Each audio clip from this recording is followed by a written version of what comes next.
I'm sure you've experienced the increasing grocery prices due to the supply chain issue and high gas and everything else that's going on in our country right now. So I wanted to share with you my Smart Shopper strategy, which is a checklist of 5 things that you can either start, eliminate, or replace right now to stretch your grocery budget. So let's dive in.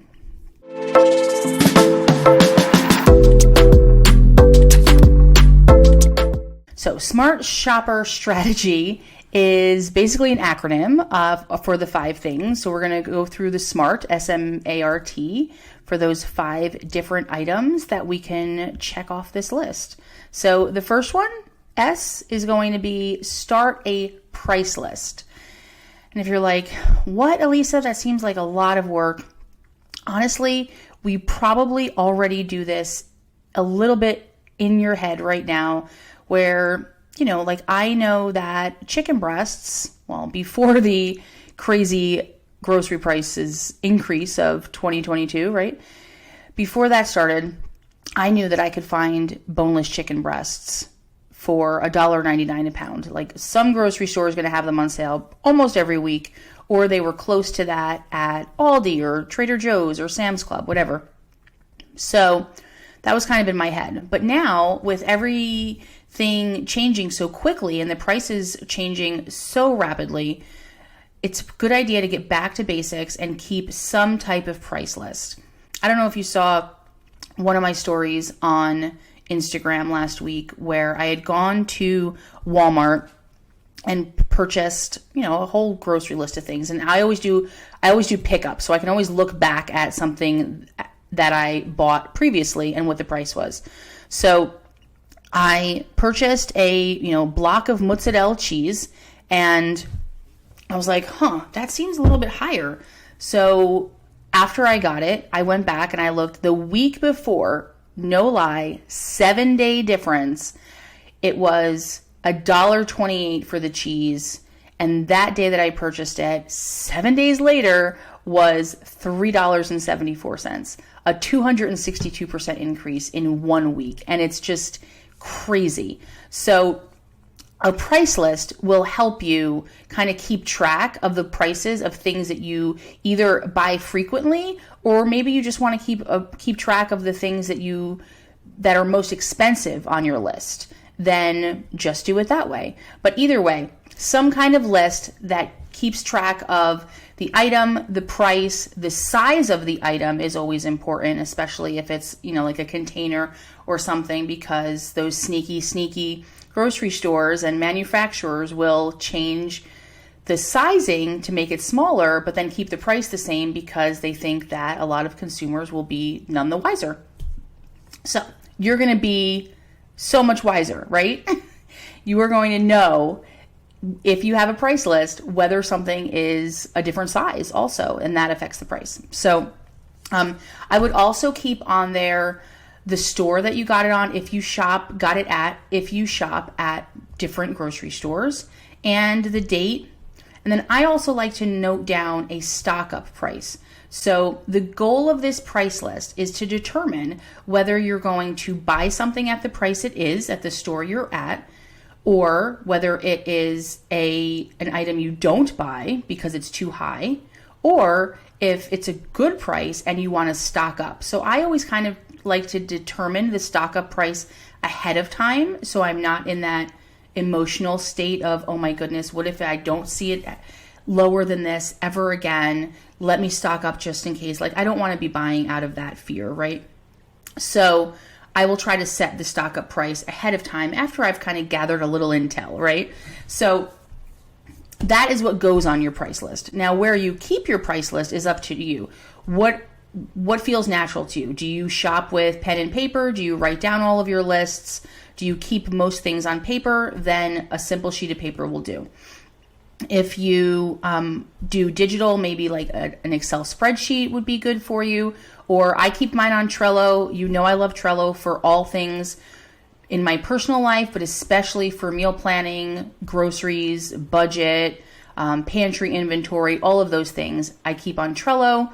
Trello, if you're not aware, is a free software that you can use on your desktop computer, your laptop, your phone, your iPad, completely free app. They do have other plans. I've never needed to upgrade to any of the other plans. So I just do everything on Trello. I keep my recipe box on there, my summer bucket list. When I was moving, I kept all the things that I needed to move. Anywho, I digress. Trello is wonderful. Go download it, okay? And then the last question with the starting and price list would be like, how long should you use it? Really, again, that's up to you. In this environment and this shopping environment and market, you might need to use it for a little while because prices will be changing rapidly. But once they kind of stable out and you start to know the prices automatically, then you probably don't need to use it anymore. Or if your budget has changed and you don't feel like you need to keep that close of an eye on your budget, then that's also a reason to stop using it. And keep in mind, you can always go back to it. You can always update it. If you want to like update it once a month or once every couple of months, once things stabilize, then you can always do that too. Okay, so that was S, start a price list. The second one is M, minimize coupons. Now, if you've heard me talk about coupons before, you know that I am not a fan of extreme couponing. Like, not at all. I've been there, done that. I've done it. I have. And my personal belief is that it is a waste of time and therefore a waste of money, because my time equals money and your time equals money. So I understand that there are other scenarios and this is how, people feed their families. And I know some people that really just love to do it. I'm not talking to that situation. I'm talking about if you feel the pressure to extreme coupon to save money, I would say you don't have to. And there are other ways to save maybe the same amount of money that you could find, or, picking up a side hustle job would pay you more than, extreme couponing. Anyway, I'm not going to go down the path of why not to extreme couponing, but I'm just going to tell you that, one, I feel like it's a waste of time because time equals money, but also that it feeds that more consumerism mindset that I so firmly believe against. And that's why I teach simplicity in meal planning and simplicity in grocery shopping and simplicity in managing our home, because I don't want to always have that more. I want to have less is more, simple is best. Let's just get in, get out, get it done, and not spend hours on Sunday clipping coupons, going through flyers, organizing things in little plastic sleeves in a binder. Not approved, okay? However, coupons are kind of like free money, right? But I have a very intentional strategy to use with them.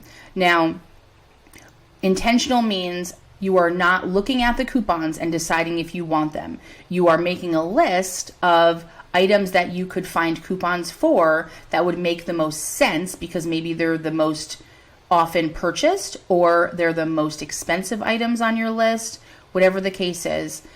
You're going to make that list of items and then go looking for the coupons. Okay. So again, a little backwards, I do things backwards here. It's just kind of works. So what I do is I start with a list. Like I said, either most expensive or most frequently bought. Start with 10. What are 10 items that are the most expensive things or the things you buy all the time that you're pretty certain you could find coupons for? Obviously, produce, meat, things like that, hard to find coupons for, right? So, but it might be, almond milk or a certain brand of yogurt or cheese, or I know I just listed all the dairy items, but whatever. Things like that is a brand name that you could go find coupons for and purchase them or cut them or save them, whatever the case is. When I say purchase them, now it is illegal for people to sell coupons in the United States anyway. And we do have, however, coupon clipping sites that are available.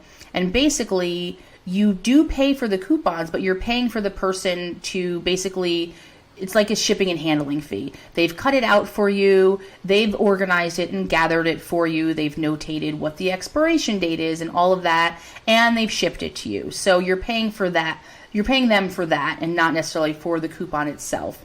But sometimes you can find really great deals, and you might have to purchase a set of 10, which is great if it's for an item that you purchase on a regular basis, right?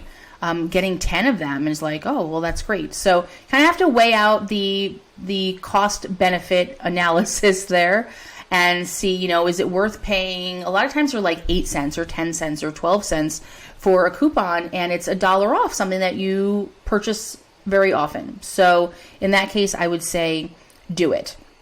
So start with that list, start by cost and most expensive and also most frequently. Go look for coupons. You can just Google coupon clipping site. Also, eBay sells them. You can find some good ones on eBay, and then organize them. You could do a binder if you want to get fancy. I keep mine in a simple little cloth, I think it's called a cloth coupon holder that I got off of Etsy. Just a little bag or an envelope, really, at this point. That's what it looks like. And I do, of course, keep my list of coupons that I have that are current in Trello, because my shopping list is there, my meal plan is there. It just makes sense. I can go see like, oh, you know, if I happen to be at a store, and if you've been following me for any amount of time or listening for any amount of time, you know that I do most of my shopping online and I try not to step foot in a grocery store. But if I do happen to be in a store and I see something at a good price, I'm like, oh, I think I have a coupon for that, then I can quickly pull up my Trello board and see, oh yeah, I have 5 coupons for, 50 cents off. Let me stock up, that kind of thing. But if you have a binder full of 300 coupons, you're not going to remember that. And that's going to be crazier at grocery store time, right? So, let's see, what else? What about grocery savings apps, like the coupon apps, like Ibotta and Fetch? Again, this is where I'm going to say, keep it simple. Just like I don't want you spending hours clipping coupons, I don't want you spending hours scrolling through these coupon sites and clipping virtual coupons either. So what I do is I use 2. I use Ibotta and Fetch, and I have referral codes for both if you're new to either one of those. Fetch is definitely the easiest. You literally just scan your receipt or hook up your email if you shop online and go in there once a week, click, check, or scan that receipt if you got a hard copy one, and that's it. Ibotta is a little bit more like clipping the coupons, and I know that a lot of people do that ahead of time. I do not. I go shopping, I shop off my list, and then I go to Ibotta and see if they had anything that matched up with my list, and that's how I do it there. Both of those work in this similar fashion where you earn points, and then you kind of like redeem those points in for gift cards for various stores, and they've got plenty and plenty. I usually kind of save them up and bank them until Christmas time, and then I'll get, $50, $100, maybe $200 worth of gift cards at Christmas time and use them. So that's M for minimized coupons. So we've done S, M, now we're going to do A for avoid. These are the things that I no longer buy, and I think if you're looking to save money, these are things that you need to cut out. So 1 is going to be deli meat. Have you looked at the price per pound on deli meat? Deli meat alone, like even bologna is I'm dating myself, but man, I remember when it was $1.99 a pound. It's not that anymore. So it's literally cheaper to buy chicken breasts, fresh chicken breasts, than it is to buy bologna and then in the deli. So stay away from deli meat. Anything over your per pound max. So I also set a per pound max. Basically for all meats and fish, except for special occasions, obviously. But it kind of helps me compare different meat or fish or deli meat or whatever it is, like in a jiffy. I can be like, oh, okay, well I can get chicken breast for maybe it's $2.99 a pound now, but this fish is on sale for $3.99 a pound. Well, that's not bad. Like whatever your max is that you're, based on what you currently eat a lot of. Like if you eat a lot of steak and you're paying $13.99 a pound for it right now, well, then maybe that's your max. Maybe, you know, whatever. You set your max, and this way you can just kind of, it makes it easy to say yes or no at the store, right? Even if it's not a specific item, you can just be like, oh no, so that's, in my head, that is over my maximum per pound budget, because for the most part, meat, fish, deli meat, whatever it is, a serving size is the same. So the per pound weight would kind of be equal there, okay? So what else? Pre-cut vegetables or fruit. Sure, they save time. They don't save money. You're paying them to cut it for you. The same with pre-made meals or pre-cooked items. Any of that, except for the rotisserie chicken, that is usually, the grocery stores lose money on those. Anything convenience, pre-made, then you shouldn't need to grab these, especially if you're using the capsule pantry method that I teach. You're not grabbing these pre-made meals and pre-cooked items as a last resort or a last minute, because that method, the capsule pantry method, creates a backup for you. So you should stay away from those if you're trying to save money. What else? Individual packaged snacks or single serve anything. This goes for juice boxes, pouches, small bottles, small snack packages, any of that. Buy a big bag, buy a bag of, you know, I would say reusable, but even if you're budget friendly and reusable is out of the question, buy a box of little snack bags in the plastic bag aisle and the big bags of snacks. Go home, take 10 minutes and package them out. Like, it doesn't take that long. It will save you a lot of money. Those are oftentimes, they're 4 to 5, if not more, times the cost of what you would pay for a large bag, and then separate it yourself. And then, of course, bottled water. Do I need to explain this one? I have a rule. I don't ever pay for water. Never in my life will I pay for water unless, like, somebody's dying. Okay, so those are the things you should avoid. Next these are the things you should replace. Okay, these are things you could make homemade, or maybe there's an alternative that you could have instead. So first up on the list would be cans or cartons of broth. Yes, you can make this homemade for free. However, I actually like the Better Than Bouillon brand. It's like a little jar of concentrated beef or chicken or vegetable. They have so many different flavors. They have low sodium, they have organic. I used to get them at Costco. I haven't been to a Costco since I moved down south. I have not been to a Costco in a few years. I don't know if they still have them. My Sam's Club does not sell that brand, and there's no BJ's down here, sadly, near me anyway. So I buy them at Walmart. However, you can usually, if they still carry them, I used to get them at Costco, and they were so much cheaper. They were like a, you know, double or triple size jar for maybe like $1 more than Walmart. But again, prices are changing, right? So last time I did the math, it was only about 9 cents per cup, which would be like $3, less than 40 cents for a carton of broth. So those are so much more economical than buying cans or cartons of broth. If you make your own, great, you don't need it. But if you don't, then switch over. It also tastes better, in my opinion.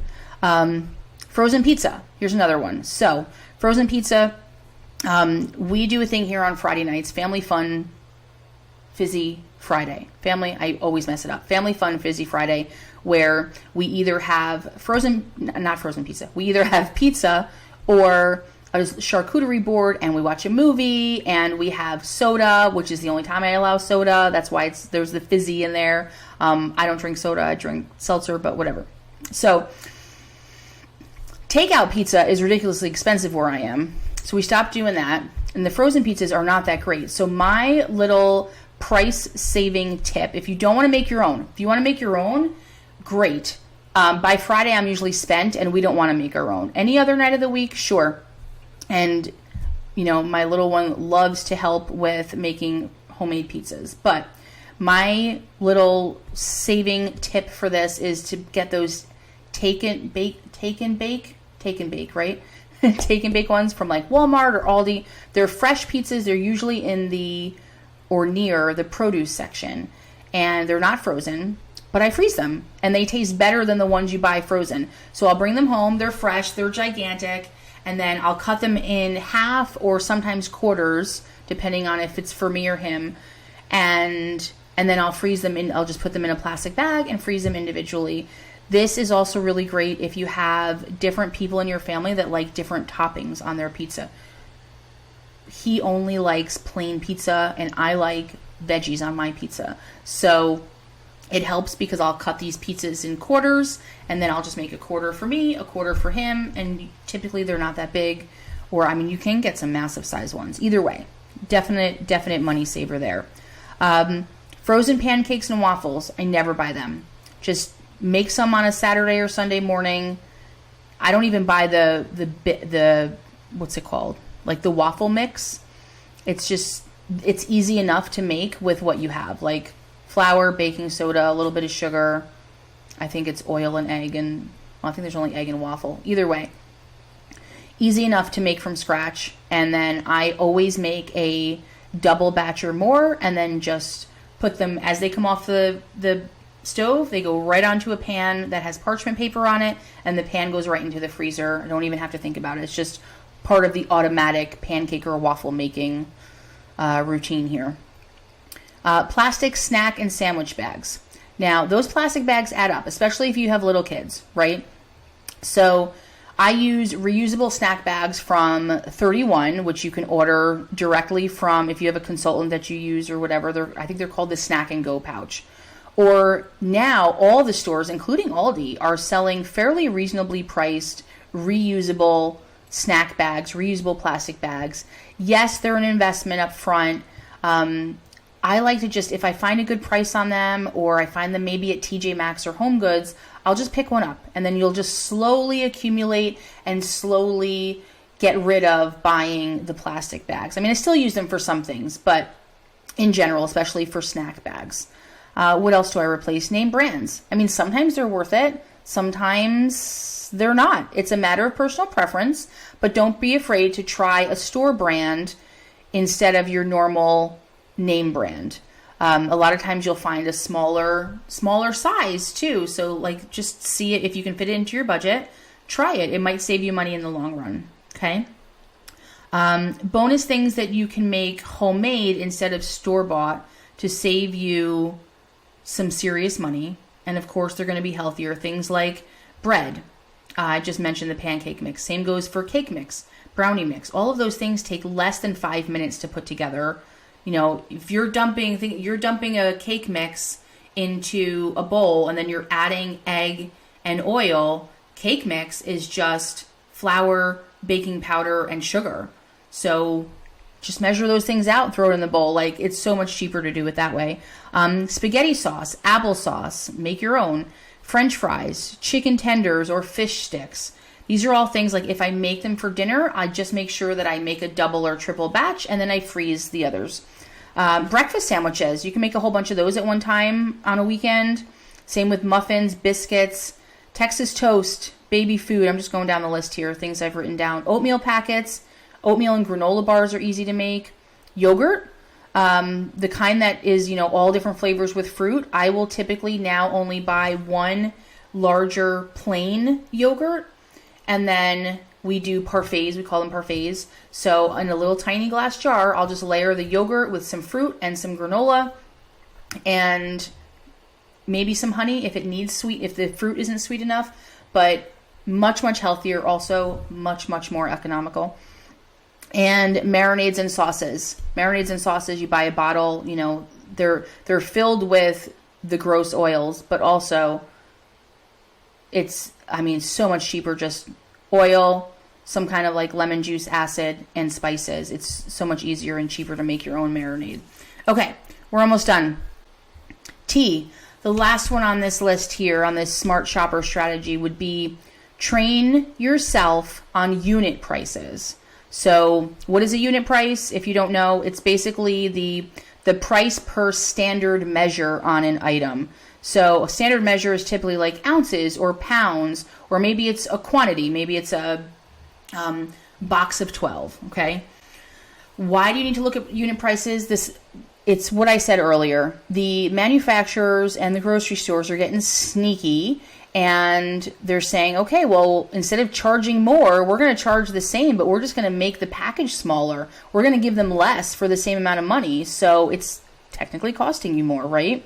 So something might look less expensive if you're comparing two brands, but if you look and there's less in the package that's on sale, then it might not make sense. That's why you just do a quick pull out your phone, divide the price by the whatever the unit measure is, so ounces or pounds or quantity in the package, and then you'll have your unit price there. A lot of times the stores have it on the tag on the shelf, but also a lot of times if it's on sale, they don't always update that unit price on the sale sticker. So sometimes you can't compare apples to apples if one item is on sale and one item is not. So here's an example. Potato chips brand A is $3 and the bag is 5 ounces. Potato chips brand B is $3.79, so higher than $3 obviously, for 7.5 ounces. So if you divide that cost by the ounces, brand A is 60 cents per ounce. But brand B, even though it's a more expensive bag, is 50 cents per ounce because it's a bigger bag. So it's the better value, okay? So just do the quick math on your phone. Beware of new packaging too. They're all doing it. I mean, do you remember when orange juice was a half gallon? Well, a half gallon is 64 ounces. They're now 49, 48, sometimes 46, depending on the brand. Same with ice cream. Ice cream is no longer a half gallon. Juice, ice cream, bacon, boxes of pasta, a lot of times are not a pound anymore. A lot of brands have cut their box size down to 12 or 14 ounces. So you're getting less for the same amount of money. So we don't want to do that, right?